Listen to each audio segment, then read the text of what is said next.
Hi, good evening po sa lahat. My name is Aleli Escobido po. OFW po ko dito sa UAE. I'm 35 years old. Current job ko po is secretary. Hindi ako nakapagtapos ng college dahil gawa nga po ng financial issue. Yung parents ko po, hindi po nila ako kayang mapag-aral.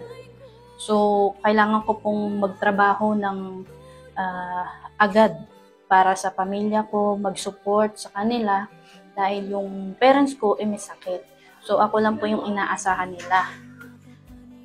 But thanks God naman po at nakilala namin ang Itiyap. Ngayon, meron po kaming chances na umunlad sa buhay at higit sa lahat makatapos ng pag-aaral. So, thank you po sa Transcend.